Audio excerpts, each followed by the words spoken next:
All right, Hoagie's Garage. And as you can tell, it's not Toby. He got a lot younger, a lot less gray. As he said in the last one, a lot better looking. Yeah. But yeah, Tobe had detached retina, and he had surgery on Tuesday. So he's not supposed to look at computers or anything for a few days here.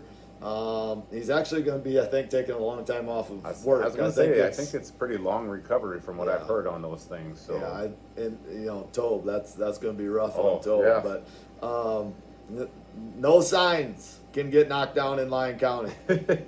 Kids, tractors, whatever it is, no signs can get knocked down because there's no Toby working. Yep. So, but Matt, why don't you just quick say who you are and you know what he does have another podcast. We were just razzing a little bit earlier because we did the points title one. This is going to be some of the winners. But go ahead and mention your podcast. I'm Matt Deitch. I have a weekly fishing podcast with a buddy of mine named Scott Sturman. It's called the Midwest Angler Podcast. Like I said, we've been going strong now for 4 years on that. We do a lot of different type things as far as interviewing professional anglers to anybody in the DNR, things like that. Just anything really fishing related in the upper Midwest. So, you know, kind of have a lot of fun with that. And Scott and I like to razz each other pretty good, just like you and Toby do. So it's always fun. And, you know, it's kind of neat to have two very popular podcasts here in our little corner of the state. Yeah, our little area does pretty dang good. It really does. I mean, there's a lot of cool things happening here. A lot of people a lot of times sit there and say, oh, there's nothing happening in Northwest Iowa. But you know what? There is a lot of neat things going on around here. Yeah, absolutely. I mean, you look at both schools. Both schools are incredibly strong at what they do.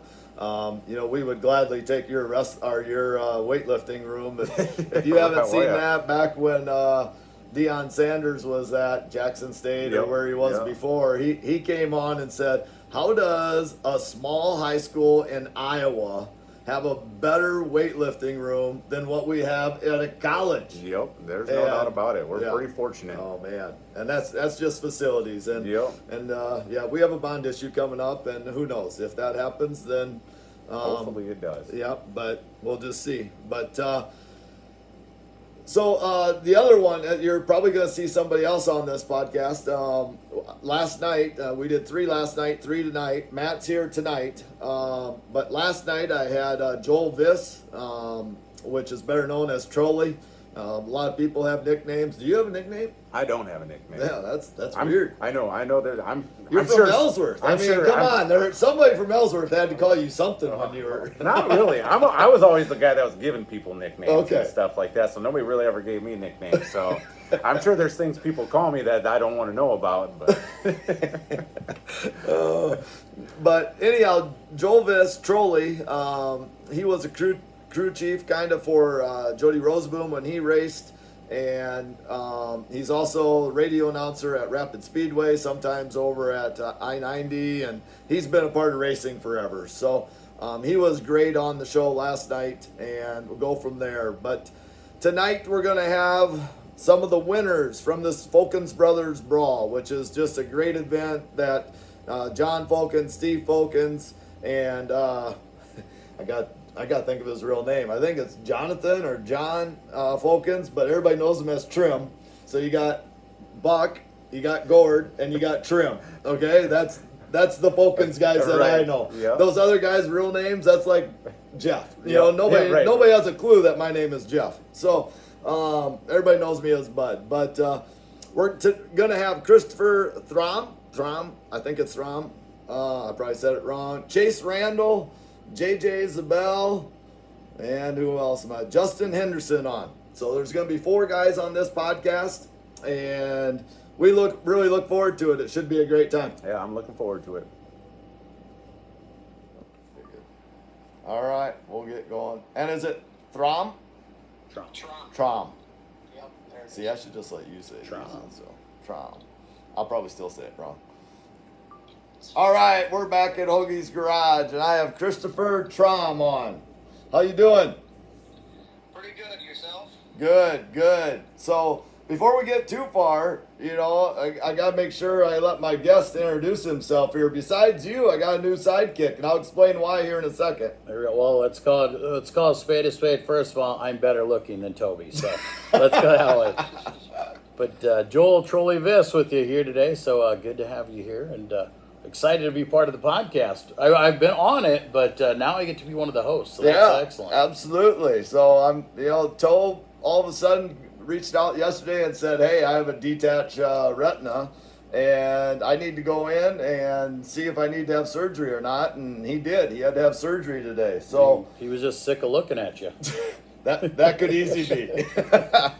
So, but let's get back here to Christopher. So, talk to us about this whole weekend. How'd Saturday go for you? How'd Sunday go for you? Yeah, it was a good weekend overall for us. I had a little bit of a tough field draw Saturday, which I don't know. I think we could have done a little better in the heat race. Could have made a couple better moves and maybe set myself up a better for the feature. But we started 11th and made it up to 4th, so it was a solid night. Nothing to complain about. I think maybe car could have been a tick better in the feature, but made some improvements for Sunday, and we're really fast there until the very end. At about 5 to go, I was pretty much out of fuel, so it really wasn't the best situation to be in with the couple late cautions we had there. I was a little nervous with that, but we got through it and picked up the win, and happy with the weekend. So there were a couple times there where, like you said, you were losing some fuel, got the car kind of squirrely. Now, some guys will tell you when they tag that front stretch wall, if you hit it just right, it gives you a lot of grip down the front stretch. Yeah, it does, actually. Straightens the car out, gets the set on the left rear, and just drives down the straightaway, and you're good to go. Yeah, it's a lot of bite there. Well, yeah, I mean, as long as you don't knock the Jacobs ladder on, it's fine. or hit the door and open up the door. Yeah, a couple bent up mud covers never hurt. That's why we don't put new ones on at Huset's. That's right. Beadlock rings and mud covers, just use the old ones because they're going to get used up anyway. Yeah, absolutely. So how can you tell as a driver that you're about out of gas? I mean, is it just flutter?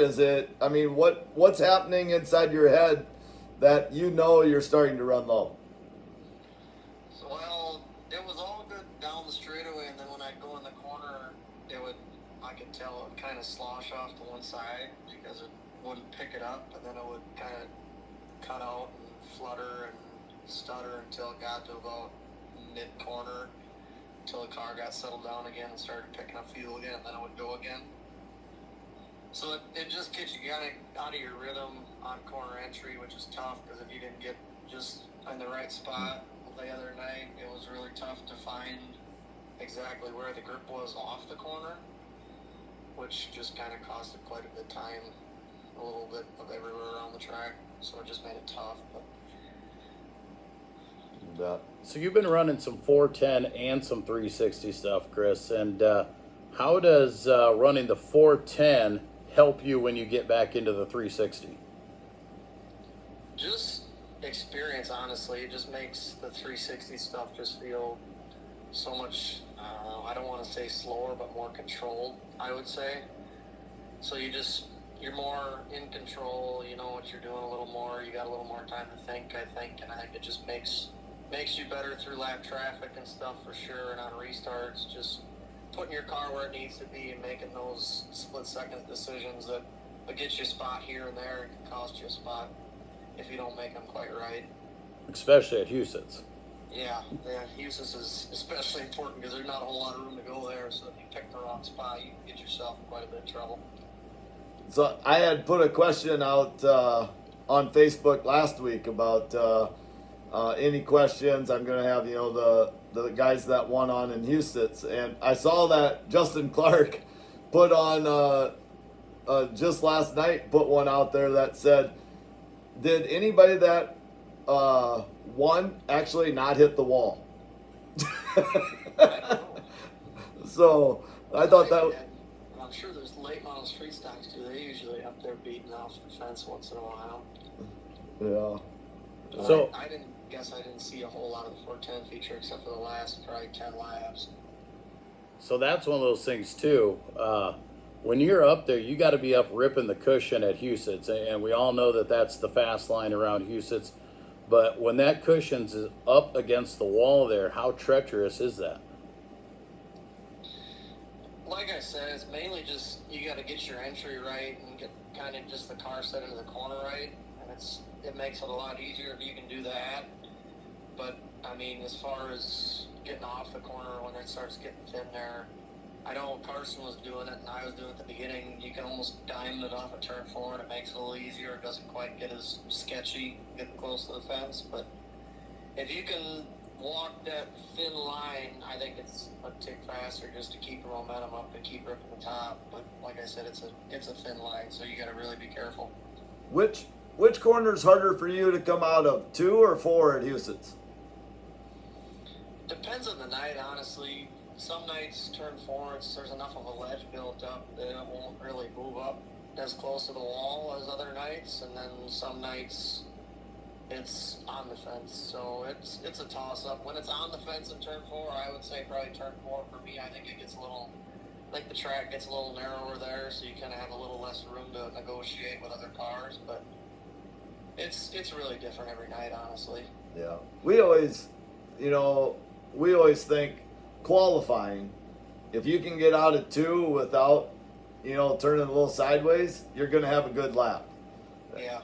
Us watching, it just seems like 2, most guys really struggle coming out of 2.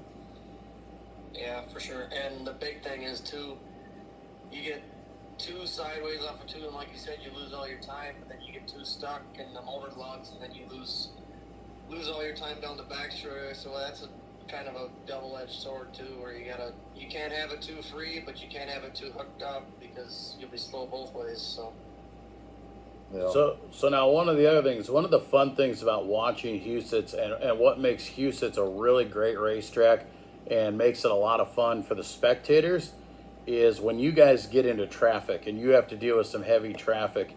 What is it like trying to go through the traffic at Huset's?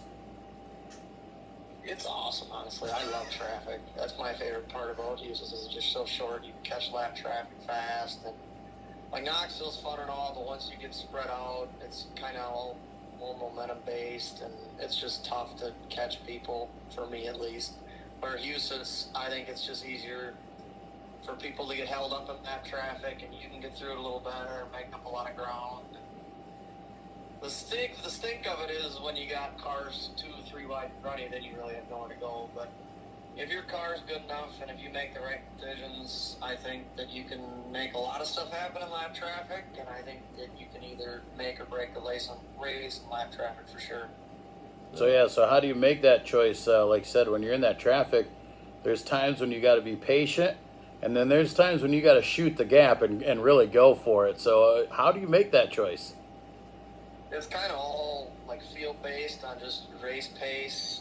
Obviously, if you're get behind somebody and they're, recognizably you're going way slower, just trying to follow them around there. You gotta try and shoot the gap and get past them because you're costing yourself a lot of time. But then it can kind of bite you on the other end of it if you're racing somebody that's not, way off the pace, that is having a relatively decent night, and you're just getting that far into lap traffic, and you make a dumb move like that, you can cost yourself that much more time and break your momentum, and then second place has got to run on you.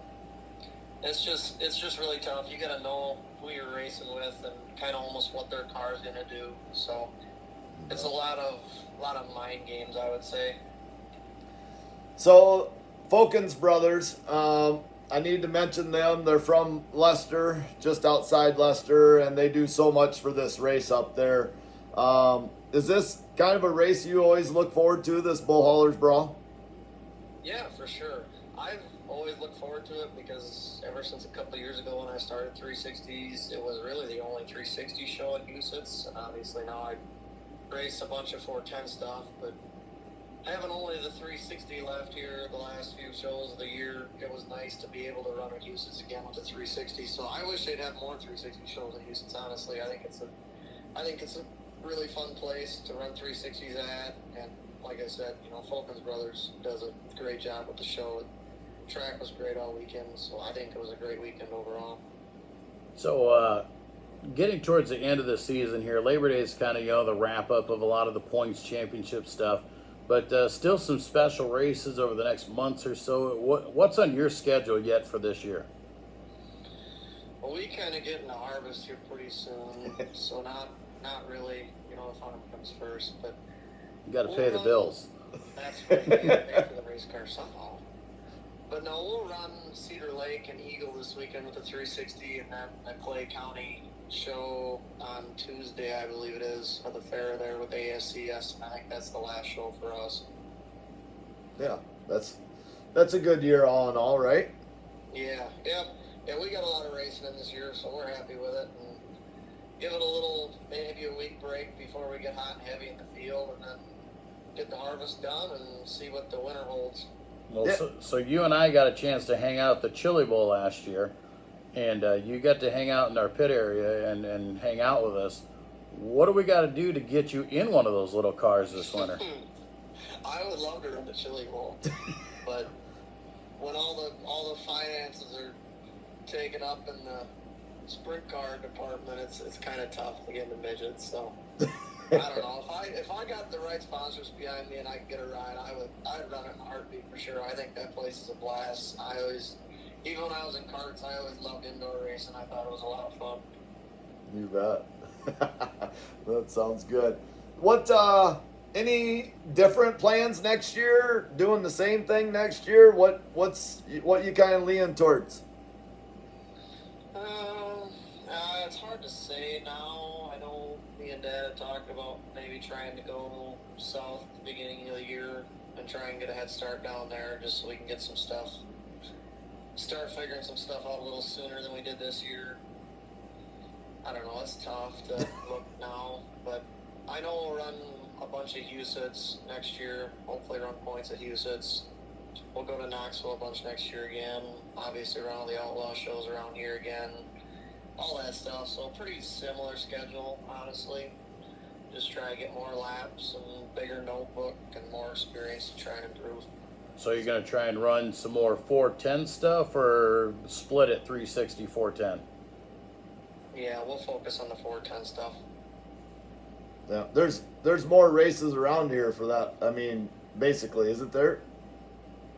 Yeah, it's kind of sad, honestly. I think 360 class is a good class, and it's just kind of, other than the MSTS and the Power Series, it's kind of dying around here, honestly.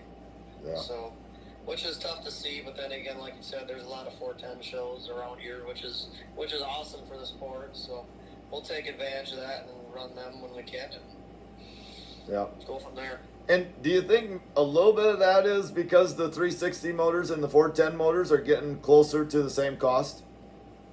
I think it is for sure, honestly, and the 410 purses are so much better. There's just really almost no point in running 360 unless you're getting that 2-3 years of experience between a 305 and a 410, because I know that jump from 360s to 410s is a lot, and I couldn't even imagine it from a 305 to a 410. So it's a great class for in the middle, but like you said, it's so tough to make it work financially with the price of motors being up there and the purse is just not really matching it. Well, you talk about the financials there, and you talked about going farming to help pay the bills so we can go sprint car racing. But so who are some of the other guys that help you out throughout the year for your sponsors? I'm lucky enough to have a few really good sponsors. I got Joel Pinion Trucking. He's been on the car since I started at 305s. He's a great guy. They do a lot in the trucking business. If you need to move stuff, they're your go-to for sure. And then we got Wonder Check Ag Service, Jeffers Implement Service, Producers Livestock, Compeer Financial, Schaefer's Racing On helps us out, King Racing Products out of California.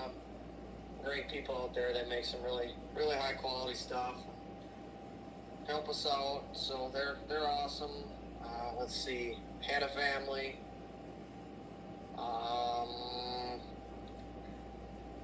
That pretty much wraps it up for us. And there's always room on the car for more, right? That's right. There's always room for sponsors. Especially those big ones. That is correct. I can always print stickers. Absolutely, absolutely. Well, Christopher, thanks so much for coming on again, and great win up at Huset's. And we wish you the best for the rest of this year. Yeah, awesome. Thanks for having me, guys. I enjoy it. So we'll talk to you around. All right. I'll see you this winter. You bet. See you later, man. See ya. Bye. All right. Thanks, Christopher. Yeah, thank you guys. Yep. All right, Hoagie's Garage, and we have Chase Randall, the quickest chicken on. How we doing tonight? I'm doing really good. How are you guys? I'm doing Good. great. We can't complain. Well, we're not probably as good as you. We're not loading race car parts ready to go to California. Uh-huh. Are you? It's been fun. This past couple of weeks, getting us a good opportunity, and I'm just really excited getting to pack up all my gear and heading to California in the morning time and getting to race a really good car. So it's been really cool for the past couple of weeks, and I'm excited to get there. So when did you find out you were going out to California? A couple of weeks ago, Paul Silva came up to me at the track and asked me if I was interested in doing some outlaw races for him, and I couldn't say no. It's one of those opportunities that you can't pass up. So I had to jump on it, and it's one of the things that that I was working for a while now, but I didn't expect it to come this early. But it just shows that how hard we're working, and the success that we have is people are watching it. So it's been really cool to experience that. Well, I'm not gonna lie to you, Chase. If Paul Silva would have walked up to me and says, "Hey, do you want to drive my '57 car?" and you said I couldn't say no, I don't know if I could have said anything. My mouth would have probably dropped that Paul Silva asked me to drive his race car. So that is a really cool experience. Uh-huh. So that was just really awesome for me. Yeah. We, Paul kind of gets a little bit of a, I don't want to say bad rap, but he doesn't do interviews, and it's just the way he is. But he was out here at Fulkins Brothers after Knoxville, and a bunch of us that know Fulkins Brothers went out there, and after he was done with the car, he and his crew actually sat around and probably talked for over an hour, and it was just really cool to be able to do that with Paul, and he talked about a bunch of different things, and that was just really cool. So yeah, it's just the racetrack community and everything, and all the guys that work on the cars are. If you can catch them in the right time, they can talk about a lot of different stuff, and when they're not busy, and because once if they're working on the race cars, they're in the process of doing something, they're fully focused on that. So yeah. With competing at that level, you kind of need that, and it's really cool to see after, when they finish that they're, just a normal couple of guys, and you can go talk to them as much as you want, kind of that stuff. So how many races are you doing? What's the plan out there? How many times, how many races are you planning with Paul? Yep, so I'm going out there tomorrow, like Wednesday morning, and I'll hang out for the first couple of days. Kyle's going to be racing Wednesday night and Thursday at Chico, and then I'll get in the car on Friday and Saturday and race for the Gold Cup, because however they do it, they split the fields up for the prelim night, so me getting on Friday won't, I don't lose any points by waiting and whatnot, so I'll race Friday and Saturday at Chico, and then the next weekend I'll race Friday at Hanford for the Tom Tarleton Classic race, I think it is, and then at Placerville on that Saturday. That's awesome. So some pretty big races, and it's been a really good car. Now, are all those short tracks? Pretty much, you could say. I feel like Hanford's the biggest one, and it's like probably about a small 3/8, I bet. But Chico and Placerville are small quarter miles. So have you ever been out to California to race any of the tracks out there? I've been a few times racing the Trophy Cup the past couple of years, but I've never. That's kind of in Central California, but I've never been up to Northern California where I'm going. So these are all new tracks for me. Well, and they always say kind of the fun part about going out to California, they're really small tracks and they're elbows up. They're usually a little bit rougher and all that stuff. How does that fit your driving style? For me, I feel like it fits right in. I mean, I'm more of the short track bull ring kind of driving style where you're up on the wheel the whole time, and so I'm really excited to get out there and experience that. I know it might be a little tricky to start for learning those new tracks. I know Chico for sure is going to be really hard because just the way the dirt is. I know I've talked to a couple of people, and that's kind of what they've all repeated the same thing to me. It's just the track is really tricky to learn. But I know I got several people to talk to about that and kind of figure out that quickly, which should help me a good bit. Yeah, that's one thing about sprint car racing. You got to learn now. Exactly.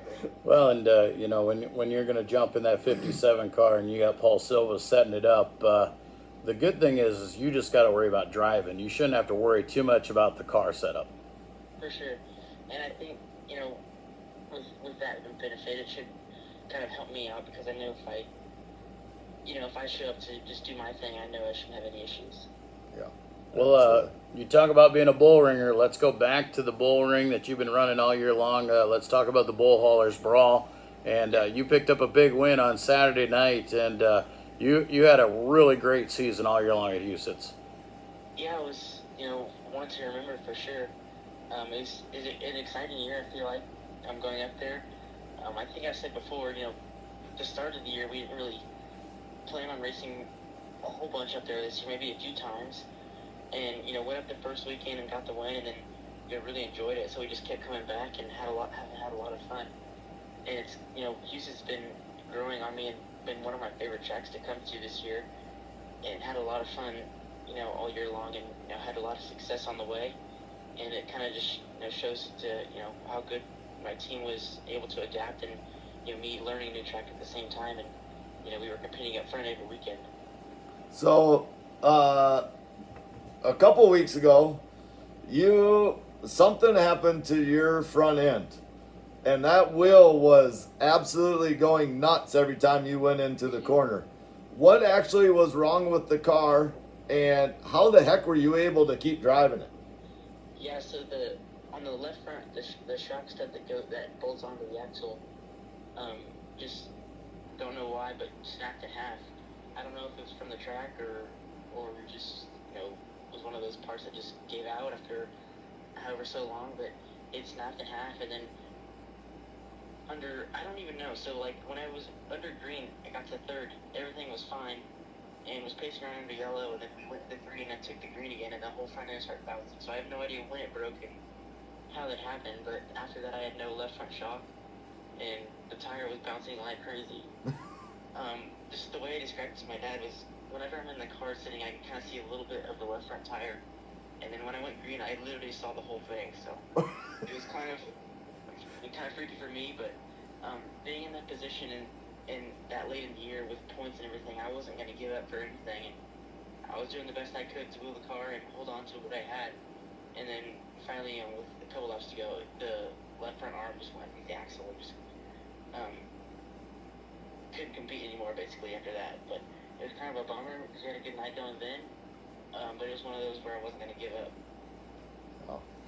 So is this your first Fulkins Brothers Bull Haulers Brawl to compete in? Yeah, this is my first time. They put up some extra money and everything else. Can you talk about the Fulkins Brothers maybe a little bit? Yeah, so I've been able to meet Mr. Fulkins a couple of times this year at Huset's after the races, and he's always come up to me and said, how we're doing a great job, and he's an awesome guy to get to know, and was able to race at a big race like this. I know it was one of those races this year where everyone kind of circled on their calendar for one of the big ones at Huset's for the weekly guys, and it was awesome to see that much extra money put up to for us to compete on 2 back-to-back days with 360s and 410s was awesome. And it's hopefully one of those big events where we can keep growing into the year and hopefully see a lot in the future. And it was a pretty cool trophy too. That thing had to be just as tall as you were. Yeah, so the one that I won on Saturday, it was just short, right at my eye level. But the one on Saturday, I was looking at some pictures online, and it was huge. So I'm really, kind of disappointed we didn't get that one on Sunday. I mean, but it was a cool race to compete in, and I'm glad we got one of them. You bet. What's you've had one heck of a year, Chase, and after you run with Paul out in California, what's kind of the plans after that? Are you gonna keep racing other places, or? Yeah, So we were looking at our schedule a couple of days ago, and we still have like 20, 25 races left all around the country. We're gonna go to California these next 2 weekends, and then as soon as we get back, we're heading out to Eldora and Pennsylvania for like a month almost. I'm racing the 4 Crown Nationals, and then going up to PA for the High Limit races, and staying for a couple of weeks for the Outlaw races. I know in between the High Limit races, we kind of wanted to make our time useful, so we didn't have to drive back and forth. So we're gonna hit a couple of shows out there at Williams Grove and Port Royal, and so I could get everything out there, and then kind of wrap the year up. We'll go back to Devil's Bowl for the ASCS race, and then head out to California the day after that for the Trophy Cup. Sure. To race out there, because I've had a lot of fun doing that, and that's one of those big events that we look forward to at the year. And then I just found out last week that we're gonna drive up to North Carolina for the World Finals after that weekend in California. So I'm really excited to kind of wrap our year up at the World Finals and at big racing with the World of Outlaws. Yeah, so you talked about a big year. You're a Texas kid. How did it come about this year that you were going to come up and race Knoxville and Houston and run the Iowa circuit, being from Texas, and you basically had a home away from home up here? Yes, that was one of the big things that we figured. We did this same thing last year. We kind of stayed up here in Iowa and raced Knoxville a lot.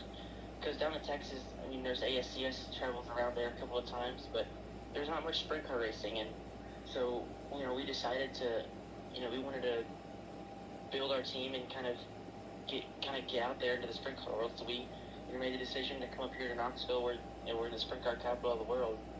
So it doesn't get much better than that, and to be able to race around here was a lot of fun at Knoxville and Houston, and just get more experience around different racetracks, and then kind of getting my face out there to a different world, you could say. You bet. Whose car have you all driven this year? So I've driven quite a few cars actually. Started the year off here at Knoxville in the 2KS 410 car for opening night, and then my 360 as well.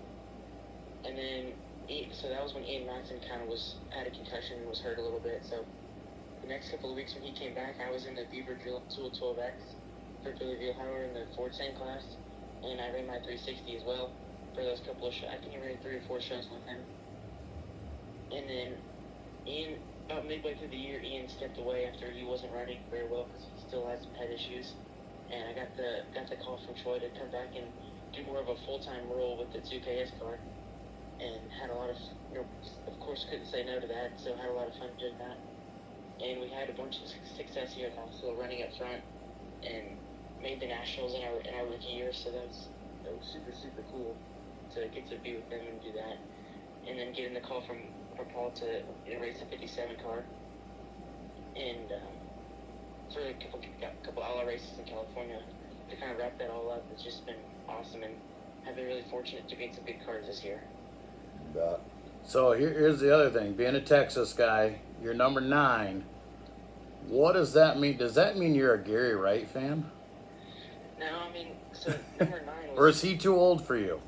No, it's a little old for me. But when I chose number 9, it was back when I first started racing quarter midgets. My dad was getting my car wrapped for the first time, and got a phone call from him. He was like, "What number do you want to be?" And I was like, "Let me think." And I always liked the number 9, so I said I wanted to be number 9. That's kind of what I've been with my whole life. Hey, yeah, that's, like I said, that's my number, so I'm pretty happy you picked 9. Yeah. Well, and like I said, I grew up and we raced against Gary Wright a lot of times, and the short track nationals and stuff, and he was one of those ASCS guys who come out of Texas, and I just, a number 9 out of Texas, and then seeing you come up, it's just pretty fitting that you run up front. Right. You bet. So let's talk next year a little bit. you gonna do the same thing around this area? Have you been? I honestly, you have to be one of the hottest commodities out there. So I'm hoping you can tell us maybe you got a ride next year with somebody. But can you tell us anything about next year? Yeah, I can tell you. I mean, a little bit. I mean, the past couple of weeks, ever since the season's kind of been winding down up here, we've been doing a lot of talking around and trying to find the best spot for us, and talking with the TKS team and with another few teams to just figure out what's best for me. But I'm really confident in the 2KS car to get us where we need to be, and next year we're going to have a good schedule. I think we're talking about staying up here in Knoxville and doing another season in the 410 class to just get one more year, because I think there's a few more things we can master here at Knoxville and race at Houston's a couple of times. I'm not sure about full time up there yet. I know we're still just talking about it, see if it's right with money wise and everything like that. Yep. Well, you never know what Houston's is going to do, because we talked to Doug Johnson, and it always seems like Doug has some kind of breaking news for us that they're bumping up, pay, or, Houston's just treats you so well. It does. That's one of the benefits of kind of how we kept coming back this year, was just that paid really well throughout the field, and it made it worth it for us to come up there and just being racing at such a good facility, and all the fans that appreciate it so much that we love to see them come to the trailer after the races, and especially with Doug giving us some extra bonuses and wanting us to keep coming back was a lot of fun for us, and just made it really enjoyable. So are you going to stick with mainly 410s, or are you going to try and do both again next year? The plan right now is to do only 410s. We're going to keep our 360 motor. I know to run maybe 2 or 3 races here at Knoxville before the Nationals to get ready, and then run the 360 Nationals, and might run a few races at the end of the year with it. But the plan is to stick with the 410s mainly. You bet. Well, you can't go racing without sponsors. So can you rattle off some of your sponsors? Yeah, Will with Iron Frames Distillery has been a huge one for us this year. Easy Plant from Australia, Bush's Chicken, CSI Shocks, Stanton Racing Engines, Wade with Kaiser Wheels has been another huge one for us. Fisher Racing Engines for our 360 motors, Eagle Chassis, and all of our partners that will help us get up and down the road with their small support has been huge. You bet. Well, we got to ask you the question, Chase. We asked the other guy we interviewed earlier tonight. He's sponsored by Flyboy Donuts, and we asked about donuts. Well, you got a distillery and chicken. I mean, what are the odds we can get some bonuses of some booze and chicken? We think that would be good for guys like me and Hug. That could be a good. You're too young. But like me and Hug, we'd help you out. Yeah, I mean the chicken's always is the best thing, but it doesn't travel well. Yeah, I agree with that. Absolutely. Hey, but speaking of travel real quick, are you going to go to Australia again? I'm planning on it, yes. That's one of the details we're working out right now of exactly when, but I know for sure I am going. Sometime I think in the middle of December. I'm going to stay there for about a month and a half and race 30-ish, 25 to 30-ish races down there in December and January. Well, that's quite a few races too. So yeah, so that's a big thing down there. In that December, January month, there's several speed weeks down there, so you're racing 4 to 5 times a week for like 3 weeks straight almost, and then a bunch of big weekends after that. You bet. With the classic and whatnot. All right. Well, Chase, thanks so much for coming on. We wish you the best out in California this weekend. Enjoy it, and maybe get a couple wins out there for Paul. For sure. We'll try our best. All right. All right. Have a good night, bud. Thank you. All right. Thanks a lot, Chase. Thanks for having me. All right, we're back at Hoagie's Garage, and we have JJ Zabel on. How you doing tonight, JJ? I'm doing well tonight. That's All right. good. That's good. So, big win again Sunday. You're just on a roll at Houston's. Well, we're trying to be and stuff. It was wins at Houston's are hard to get. If you get one, you think they're doing good, but it's been a kind of exceptional year for me this year, and feel pretty lucky getting 4. So. What do you think is the big change from last year to this year that is kind of been helping you out? Our cars that we got, these NF1 cars. I mean, I think that's changed a lot of that. Switching to these cars has probably really helped us a bunch. And with the NF1 team helping us, getting us some setups and stuff. We built these cars. We didn't have any notes on these cars this year. We've just been out driving them basically, and they've been pretty damn good. So that's that's probably been our biggest thing. So, are they all 3 set up the same at Huset's, or are they a little bit different for each guy? We usually pretty well got the same setup in the car. I mean, my teammates might make it a little bit tighter, so we'll put a couple turns in. But otherwise, we got identical springs in it. The tires, staggered, they're all about the same. And how valuable is that, having those teammates to bounce different ideas off, get feedback from one another? That is really huge. I mean, working with Mike Cheney and Ron Howell, they're 2 of my best friends, and it's just, we got a great team put together. Let's just tell you guys that. I mean, and our pit crew, our help that we have, and we keep on picking up a couple more guys. We picked up another racer, Chris Allenson. He's been helping us on the car. Jesse Ackerman come in the other night, and he was helping us, him and his boy. So I mean, just some other veteran drivers that I used to race with have been coming in. And even the coaching that we're getting. I'm good friends with Gary Brown Jr. He'll send me a text. You should do this and that. It's just, I get a lot of help. I got a lot of coaches, and it really helps. I got Keegan. He'll text me something when I'm at the races. How's it going? He's helping me. Just keep me calm. Keep me. Hey, it's gonna be all right tonight. Your car's gonna be good and fast. Just keep working at it. So just a lot of people in our group. In our pit crew. They're just far from none. Yeah, do you all run the same motors? No. No. Ron's got an engine builder up there. He uses Dick Tronson. I use Handle horsepower out of Menlo. That's probably my engine guy there. And we lost a couple motors, so we bought a couple motors. So we got a victory this year too that we just put in Mike's here last week. So that's kind of our fleet of engines right now. So. That's good. How long do those engines last you guys? I mean, I guess I know a little bit more with sprint cars and how often they refresh them. Do you guys refresh them, or do you guys just run them until they go? Well, we try to, make a season out of them, but it's been kind of tough lately here. I think that motor I'm running right now is probably got almost 65 shows on it, and it's tired. 65 shows? Yeah. That is pretty impressive. It's still a pretty good piece, but it needs to be refreshing. So can't wait to be done, and so we can get it out and get it back to the machine shop and get it done. So. Yeah. Now, you mentioned working with a bunch of those veteran drivers that you've raced against over in the past years and stuff.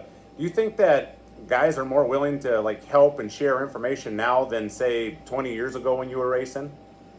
Oh, you bet, because we can bounce ideas off each other. Hey, we did this way back then. It's like, I mean, what's really changed on these cars?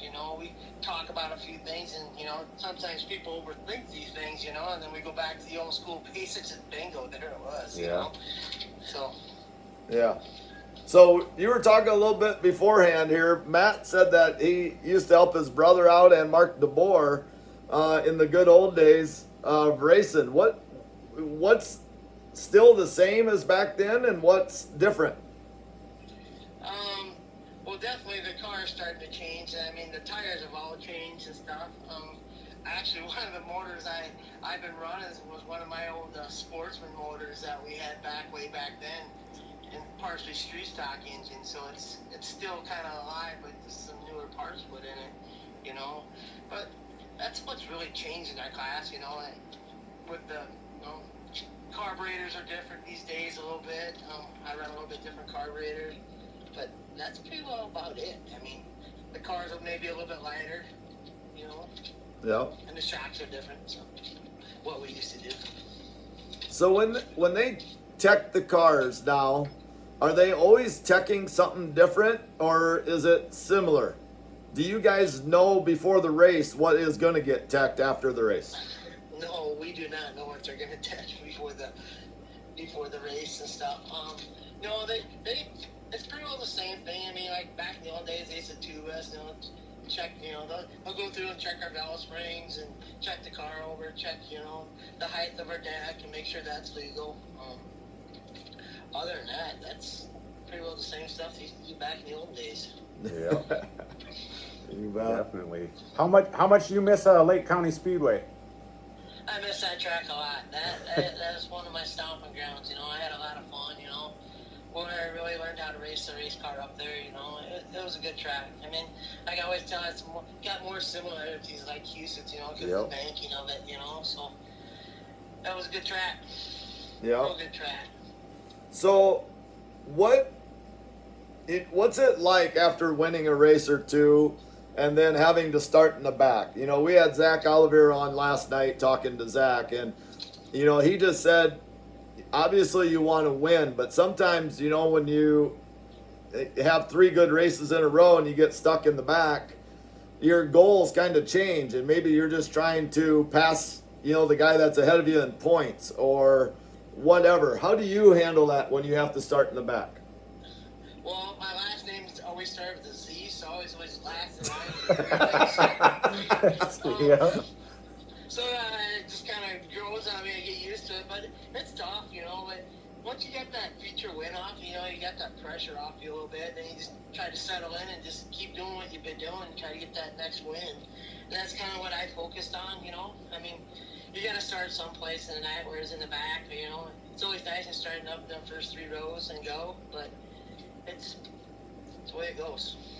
Yeah. Now, how nice was it having, you know, this last weekend, the Fulkins brothers, Bull Haulers Brawl, and those guys putting up the extra money? How much does that mean to you guys as drivers? Oh, that's pretty awesome. I mean, every little bit of money that we can get extra to put back in the kitty, you know, it helps us tremendously. I mean, it's pretty cool that Fulkin Brothers do that for us. That's pretty awesome. You bet. You bet. What do you still have going on this year? What's you know, I know probably I-90 this coming Saturday, but what's going on after that? Actually, I'm going to take I-90 off. I'm going to miss the last race. I got one of my sponsors on my race car that he has an annual golf tournament, so I'm going to go do that Saturday. I probably put another driver in my car. Jason Anderson's going to drive it for me.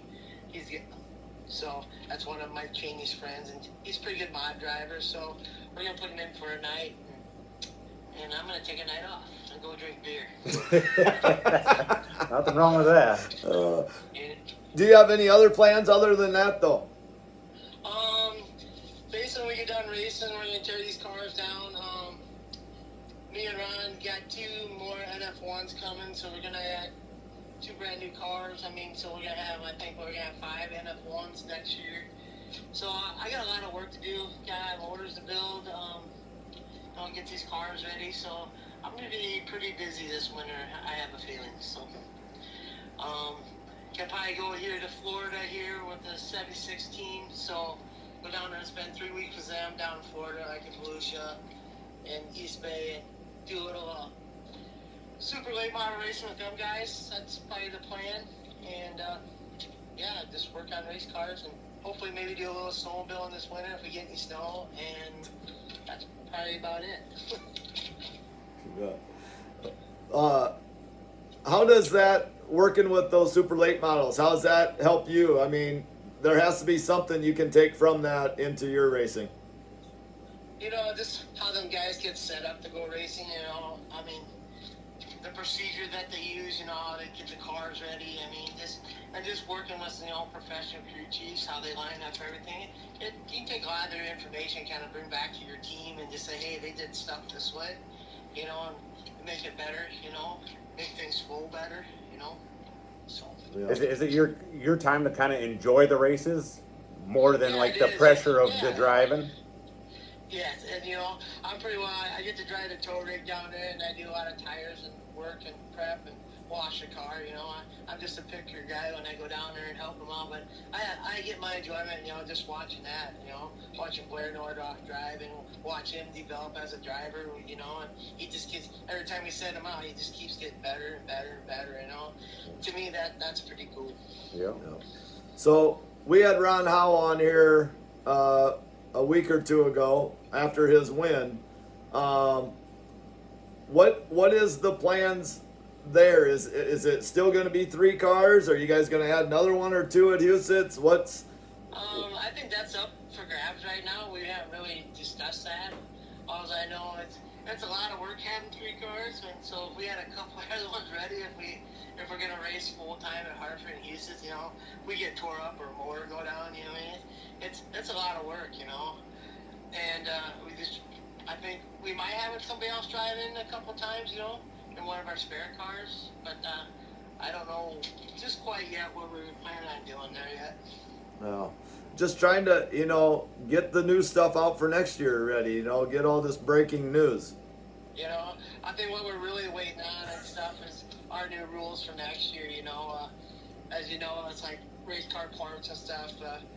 We can't get steel heads no more, so we're waiting to see if we're going to go to aluminum head and what we got to change in our rules to make everything work out for next year. So I think that's what we're really waiting on. So then we'll start pulling the trigger and start going on engines and everything else for next year.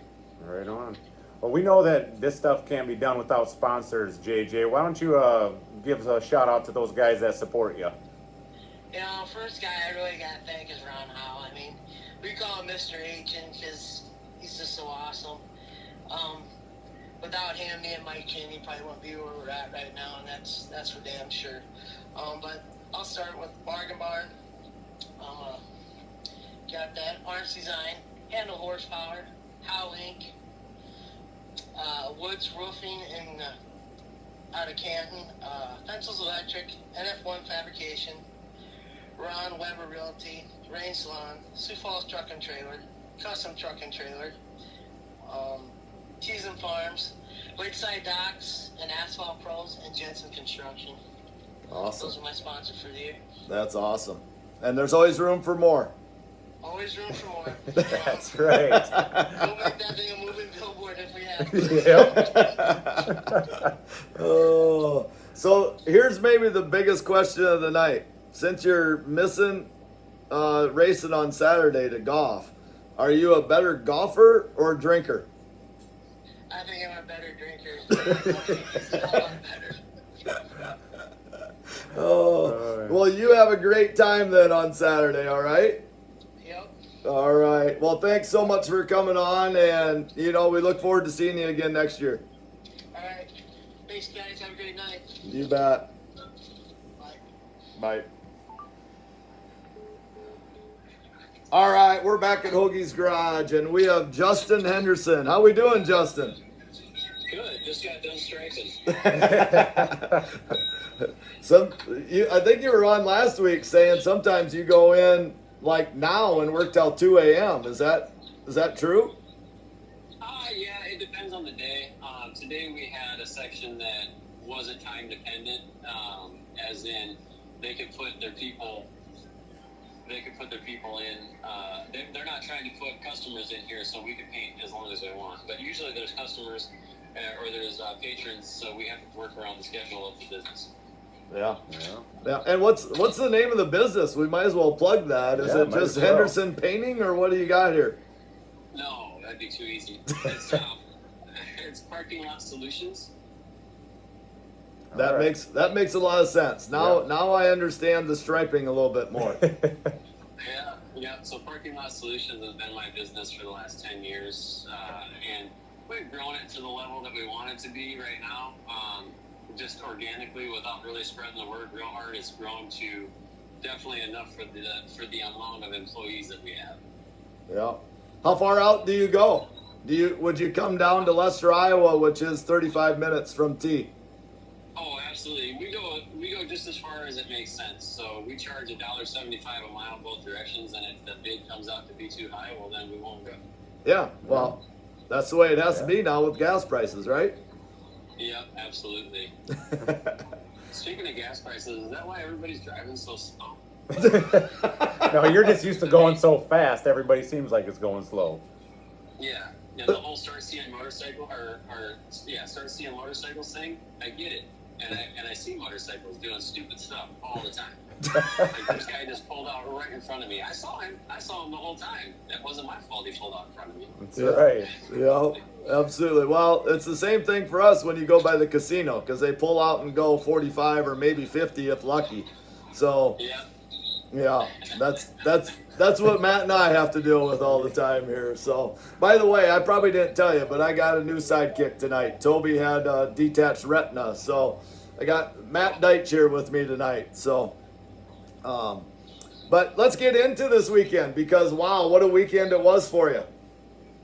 Yeah, it was a really good weekend. We started off with a poor qualifying attempt, but made enough positions in the heat race to make the redraw and drew the front row there and held on to the lead for a while. And just seemed like when I got to lap traffic, the last guy that was really causing the biggest issue for me, I don't know if he must have been racing. He must have thought he was racing the other guy, the other lap car that was in that area, which was Pokerbeck. So when I decided to go around him, which, you know, just for instance, the guy that I was trying to go around doesn't go to the top very often, if at all. So in my eyes, I was like, yep, he's going middle bottom again, so I'm cruising around it, and he slides all the way to the cushion and pushed me all the way over the cushion, and then I lost the lead to Randall, and was, I don't want to say flustered, but trying to figure out a way to catch Randall there, and I lost another spot to Bagooski, so it is what it is. I got to learn how to deal with lap traffic, I guess, especially if they're trying to race me back, but it is what it is. You know, maybe lap traffic helped me win the second night, so you live by the lap traffic and you die by the lap traffic. Yeah, you bet. Yeah, you sit there and you talk about it so calmly like that, but like that's something that's happening in a split second, and then like you said, you got to gather yourself to like keep racing and like try to get up there. Like what's going through your head in that moment? Yeah, so that was a real slow, drawn-out version of what happened, and what's going on in that version is I get a split second to guess what that guy's going to do, and judging by the color and the number on his car, I've got a pretty good idea because I race with all these guys all the time. So in that instance, like I say, I finally cleared the lap car he was racing side by side with, and they really weren't, you know, it's hard for you to get in there because after you knock your momentum on, you come up on those guys and you're going a couple mile an hour faster than they are, and you're like, yep, cool, going to breeze right by them. But as soon as they knock your momentum off, now you're playing the same game they're playing. Yeah. So you got to figure out how to get your momentum back up and get by one of them. Well, so then, you know, I finally get my momentum up and I slide Pokerbeck, and I'm still kind of at the same speed as Bickett there. I get to Bickett, decide to go to the outside of him, like you say, that split-second decision. I mean, he's making a split-second decision, too. He probably hears 8,000 RPM behind him and thinks Pokerbeck's going to the top. I'm just going to let it sail. And, you know, because he's racing his heart out for 16th or 18th or whatever it was. And so in that situation, I guessed wrong because he changed his mind or whatever it was, you know. Yeah. Yeah. You talk about like you're coming up on lap cars and you're looking at numbers and colors. Is there times when you're like, oh gosh, what is this guy gonna like? Some guys, you know, you can get around them pretty easy, but other guys, it's like, are they gonna be high? Are they gonna be low? Where are they? Are they gonna hold their line? What are they gonna do? Yeah, so you're watching those guys too at the same time. Like you might I might be lapping Pokerbeck, but I'm also watching Bickett to see what line he's running. Yeah. You know? And so then I know, okay, when I get to him, I'm going to go outside because he's been on the inside the whole race. And then, like I said, unless they change their mind. And we don't use the move over flag at Houston or Knoxville. They used to use that blue flag with the yellow line down the middle of it. That's the your lap traffic flag. Doug Clark quit using that a long time ago, and he used to use his arm. He'd hold it like straight out and go up and down with his arm, and that meant, hey, your lap traffic, look out. And all that really means is just hold your line. Whatever line hold your line. Yep, just hold that line. Yep. Because then, for that same instance that we were talking about, I've been reading that guy for the last lap or two before I got to him. If he just holds his line, everything's fine. Yeah. Yeah. Oh, that's crazy when you're going that fast. Oh. I mean, to us up in the stands at split second, you know, with snap of the finger decisions, which it is probably sometimes, but you know, looking ahead like you're saying is actually really cool for an average guy to hear you say. So well, yeah, it's easy for us to make the pass up in the stands. We're like, oh, come on, man, this is just, oh, you should have done this. I mean, come on now. Yeah, it's a lot the same in a parking lot. You know, when you're going for a spot, you see another person dart over a row, and you know they're going to that same spot. You got to guess what they're going to do, man. If I got to race that guy to that parking stall, well, so be it. Yep, you bet. So, but you did get the win Sunday night. You got that Bull Haulers trophy. What does it mean, you know, to have Fulkins Brothers put up some extra money and to get that nice huge trophy that they have? Yeah, it is big. I think, you know, they lowered the pay a little bit for the win, but they paid more throughout, and it's always nice to have a special event at the end of the year that pays more for all of us guys. You know, I mean, end of the year races are hard to get people to. You usually run out of equipment. The car counts go down throughout the year for the most part. They usually don't go up. And so you're looking at trying to entice some other people to come. Well, paying a lot to win entices the bigger names to come because they're not worried about what it pays to start. And a lot of guys, when you say there's a $10,000 to win race, they say, well, how much does it pay to start? So you kind of have to appease both groups there when you can. And I think that you got to pick a happy medium. I think they did a good job. I really appreciate people like Fulkins in this area that help the racing community. I mean, the racing community is only as strong as its weakest links. So if we have 410 races that pay, you know, $2,000 to win or $2,500 to win, let's say, the racing in this area kind of goes down. But we pay $5,000 to win every week at UCITS, so we've got a pretty strong contingent of cars that'll come this way and race. You know, they'll dip in and dip out, but we'll usually end up with B name. Yeah, absolutely. That's pretty awesome. Let's look ahead a little bit, or let's talk first about the overall of this season. You know, how do you think it went, and then maybe lead into next year. What's the plans? Man, I don't even want to talk about this year. It's been a very tough year for us, competition-wise. I mean, we expect to be more competitive than we are, and then that's part of it too. You know, you raise your expectations and you disappoint yourself, and your confidence suffers. And I tried really hard not to do that going into this season, and knowing that it was going to be our first full year with a 410 car of my own, for our own family car, instead of racing for somebody else. I tried not to set the bar too high, but you know, whenever we raced our own stuff before, our win percentage was about 50%. So that was kind of the park I wanted to live in, and obviously that didn't happen. I think we're about 10% at the most. So when I set my expectations that high, it looked like a really poor season. But we also struggled with a lot of things car-wise. I mean, I killed the car early in the year, so the setup is different on the other car. I was just starting to get the tires figured out on the old car, I felt like, but I was on a completely different baseline setup back then than I am now. So it's been a long year of searching and trying to find, you know, what we can do to make that dismal year turn out good at the end. And I feel like we sort of found it toward the end. Like I say, I compare it to golf. I compare a lot of things to golf. But when you hit your best shot on the final hole, it makes you want to come back. Well, it's pretty much what we're doing right here. Yeah, no doubt. Absolutely. I mean, you look at your last 3 races, 2 wins and a third. So that's pretty impressive stuff. You're probably wishing there's another month at UCITS yet.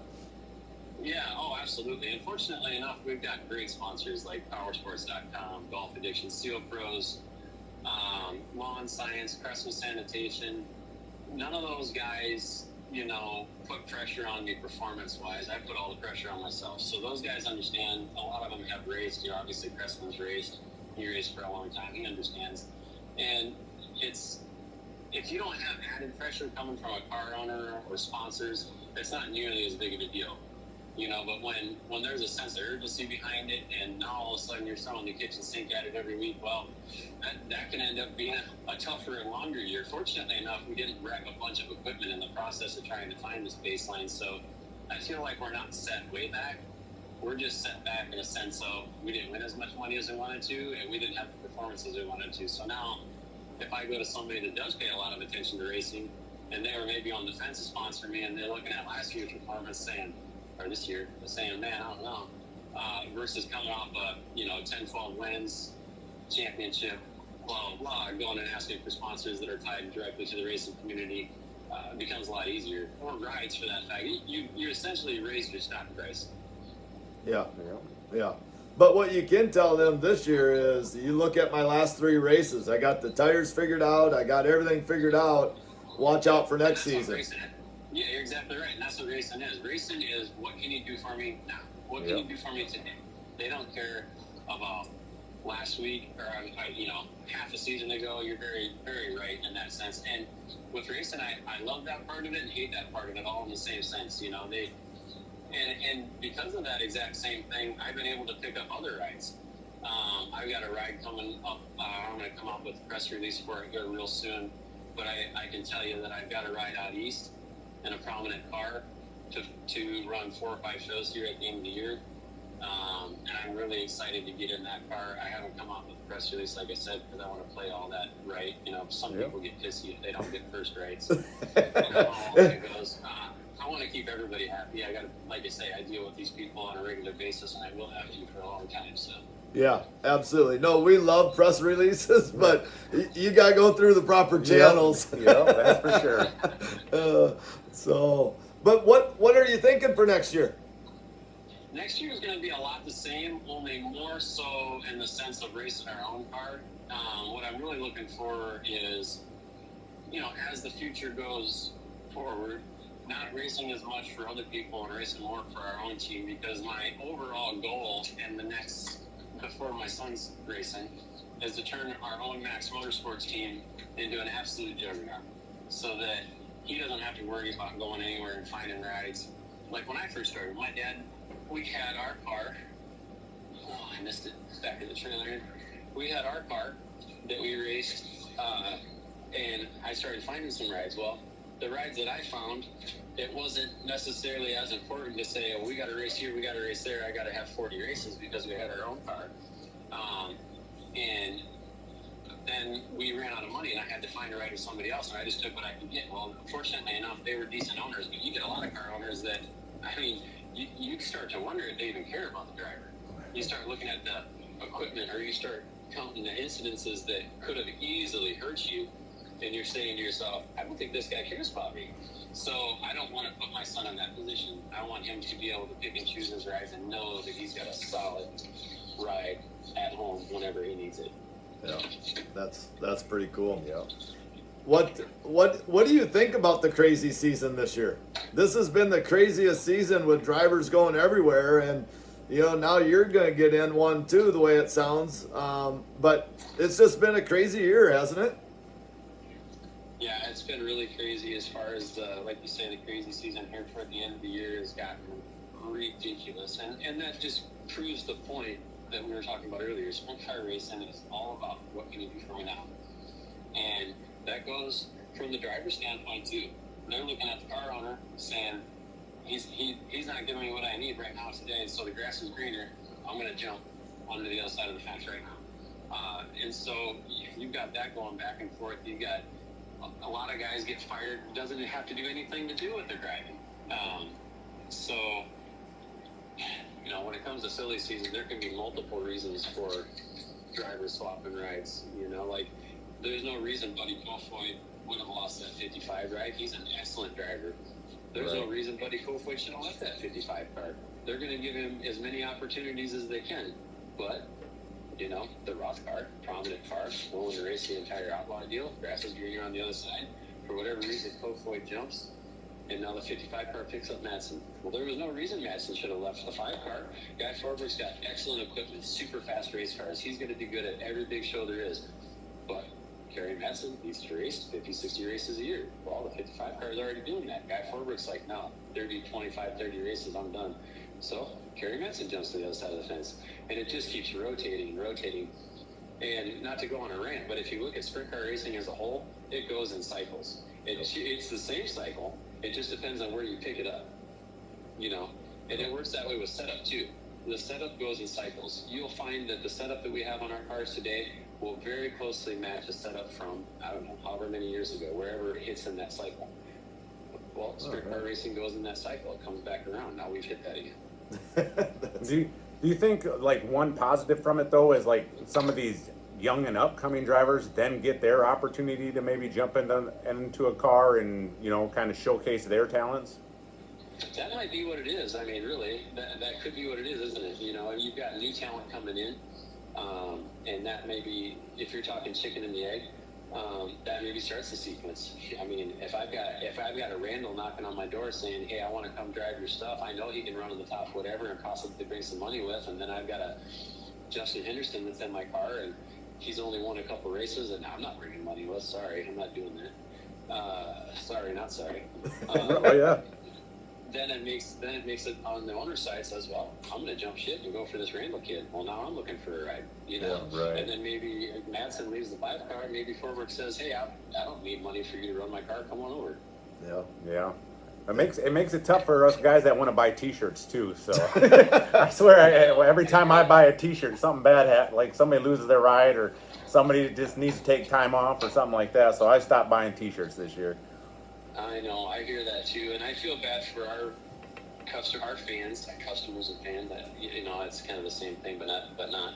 I feel bad for our fans that buy shirts, especially when, like, let's say I know that I'm leaving that car, and I'll know before anybody because I know what I'm doing. Yeah, right. But yet, you still got to sell those shirts, and, Oh, yeah. and really those shirts are a timestamp. Honestly, you know, for the fans. Oh yeah, I always enjoy looking back at them. So But definitely understand from your point of view. the worst one there was probably Schoenberg though. Oh yeah, absolutely, and yeah, that was a messed up deal altogether. And I don't know all the particulars in that, so I can't really speak either way. Yeah. But I know Hunter's a really good dude. I've known him for a long time. Yeah. I don't really know Vermeer that well, so. Yeah. No, that was just trailer burned, and then he Right. finally gets the reshipment, and then they separate. There So There you go. not Shop good. right. But before I let you go, the one thing I want you to touch base on, your son was with you on Sunday night with the win. He wasn't the week before. That had to mean a lot to you to have your wife and husband, or your wife and kid there with you.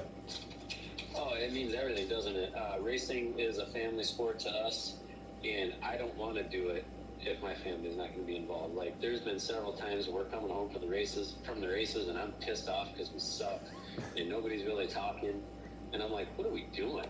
You know? And they'll look at me kind of cross-eyed, and I mean, like, why am I wasting your time to be here and my time to be here and all the freaking money to be here when everybody's pissed off? That doesn't make any sense. Like, why don't we just quit? I'm 44 years old. What's the difference? Let's go to the lake or whatever stupid crap normal people do. And or whatever, you know, camping or baseball games and football games and all that, which we've got coming too. But, you know, we don't go on regular vacations. We don't go to Twins games or Vikings games. We race. That's our life. But we love it. That's why we do it. I wouldn't have it any other way. That's right. Yeah. That's just your blood. Yeah. So, but all right. Well, Justin, thanks so much. Do you have much? Oh, you told us you have 4 or 5 races out in PA. Is that pretty much going to be it, or is there anything else that people can look forward to? Yeah, come to Cedar Lake, Wisconsin this weekend for the Rickard, Jerry Rickard, however you want to say it, excuse me, Memorial. It is a fantastic race. And if you've got a car and you're on the fence about coming, whether it's a 360 or a 410, I would say come. They put on a great show, and it's a lot of fun. Awesome. Yep. Awesome. All right. Well, thanks so much again, Justin, for being on, and congrats on a great end to the season, we'll say. Hey, thank you very much, and we'll take it at any time of the year. All right. We'll see ya. Yep.